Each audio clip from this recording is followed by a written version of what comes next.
What do you mean not every encounter is a combat encounter? That's preposterous! That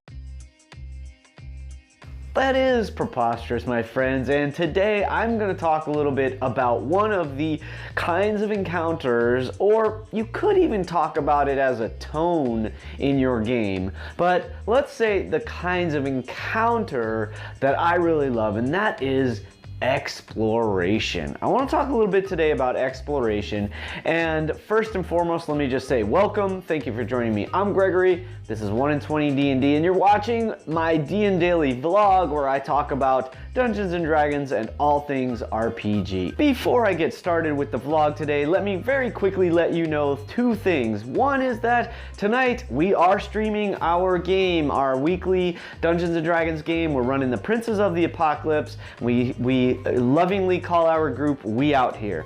We will be on twitch.tv/1 in 20 D&D every week at roughly 8:30 p.m. Eastern Time. Now, the other one is tomorrow is our last game of the Icespire Peak sort of mini-series, I suppose, over on One Crit Wonder TV, also on Twitch and here on YouTube. So check out the ongoing Dungeons and Dragons game we're running on Tuesday nights, and also our finale of the Icespire Peak as we face a dragon. Now, back to the subject at hand. Let's talk about exploration. When we talk about exploration, I think one thing that we need to do first and foremost is maybe narrow down or sort of define what we mean by exploration. At least this is what I mean by exploration. Now, what I am talking about in this regard is simply this. When you go out into the world that you're creating, or the world that your DM has created, you could say, you're going out into the world and you're learning about the world. You're going into what might be uncharted territories. And that could be in the urban environment, it could be in your big city, it could be in the deserts, it could be in the forest, it could be anywhere in the world. The defining element here is that it's what is maybe unknown at this point, or maybe a better way to say it is forgotten. Now, if we look in a science fiction setting, it might be easier to go and explore the unknown and go out into the wild worlds of whatever adventure you're running. And I'm going to give two examples of what I think kind of signify exploration to me. One from what might be a fantasy or Dungeons and Dragons perspective, and one that's going to be like Star Wars, right? First, before I do that, I do want to follow up with what I'm saying about what's the definition of, or what does exploration really mean to me. I want to say what exploration is not. And in this case, I'm going to say exploration is not what is usually referred to as sandbox. The sandbox of a game setting, because I think you can have exploration in any game setting regardless of whether or not it is a sandbox setting. So that being said, let's talk about what is exploration, and I'm going to make two examples here. The first one I'm going to do is let's look at Dungeons and Dragons or any other like fantasy game setting, and what might exploration look like in that regards. There's kind of a couple different ways that a DM might handle it, because again, this could be true in any area of the game, whether you're in a city, whether you're in the countryside, whether you're in, a deep forest, or dark, down in the Underdark. What I mean when I say exploration is this. There's something either unknown or forgotten that the party is going to be able to uncover and to learn about. Another way to look at this is like, what is the lore? What is the information or the fascinating thing that the party is going to uncover and get to find out about? Because let's face it, let's take a simple thing like exploring ruins. Ancient ruins. Now, Here's why I kind of joked in the intro to this video that not every encounter has to be a combat encounter. The obvious, of course, is social encounters. But there's another kind of encounter, I think, that is just as exciting and interesting, if it's done right, that has nothing to do with combat. And that is the exploration.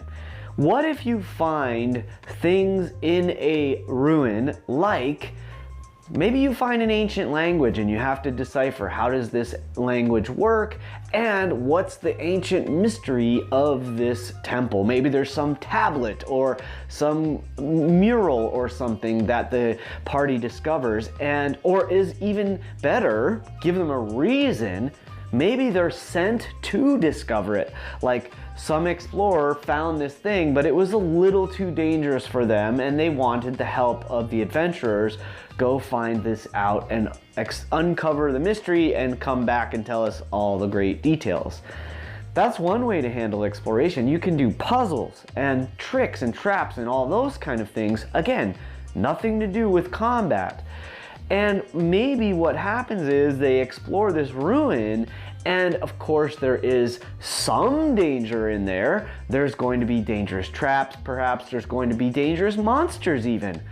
But the point I'm trying to make and why I'm saying that it's not all about combat is that they're going to have to maybe piece things together.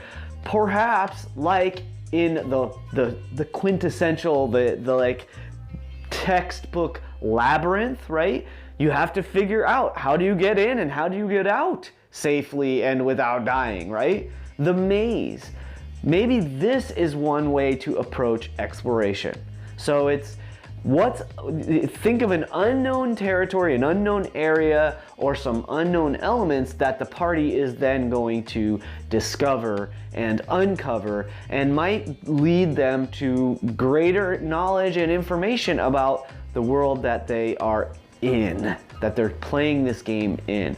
There's all kinds of great ways to give lore. There's great ways to hint at maybe huge magical powers and this kind of thing, and that will all involve exploration in my mind. Now, of course, you as the DM need to understand what those unknowns are ahead of time, I think. Now, you could completely wing it. More power to you if you do that. That's pretty amazing. But I think in most cases, this kind of element of the game is going to be handled most by having a set of things that the party is going to discover. Most likely you're going to have a set or a series or perhaps a whole lot of things that the group is going to uncover and discover, and maybe they get bits and pieces of it as they go. But these are the kind of things, the exciting things that you can have, the mystery that you can create if you create an exploration focused quest, adventure, or dare I say dungeon. Now let's switch over to where I was talking about earlier, the second example, and let's talk a little bit like I'm excited about our Star Wars RPG game, and another way you can think of exploration. You know, one of the things you can do with exploration is use the sort of theme, or the theme, let's call it that, the theme of the undiscovered country, right? What about the worlds out there in the galaxy that no one knows about, or maybe are very dangerous and your party has to be the first ones to go there? Again, this can tie back pretty well into a fantasy setting, but let's again stay focused into science fiction, where you're going out into the unknown. Maybe there's going to be creatures that no one has ever seen before. Maybe there's going to be environments that no one has encountered before. Maybe there's going to be challenges that the party is going to need to be able to adapt to and overcome through their own ingenuity, creativity, and so forth.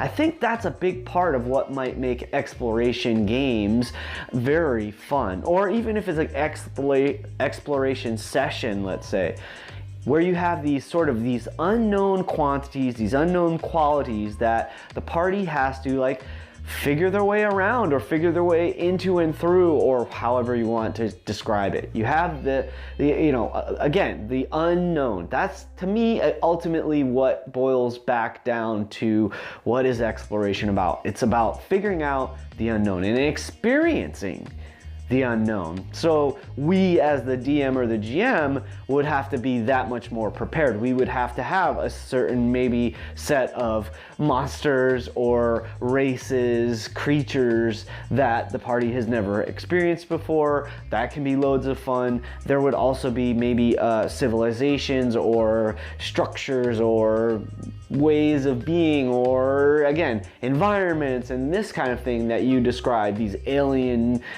worlds. So let me summarize by saying this. To me, when we talk about exploration, here's what it boils down to.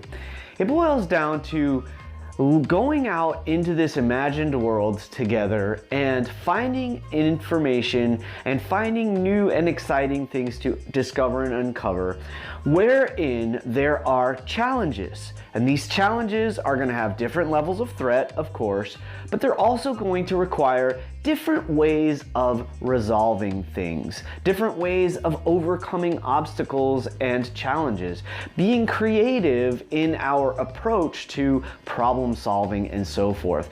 This is what makes, to me, a quintessentially fun and interesting kind of exploration of a world through an RPG setting. How do you tackle the obstacles that your DM or GM puts in front of you? That's what I love about gaming, and it doesn't always have to revolve around combat. It can be about any kind of challenge or problem or obstacle that your DM or GM can think up of to put in front of you.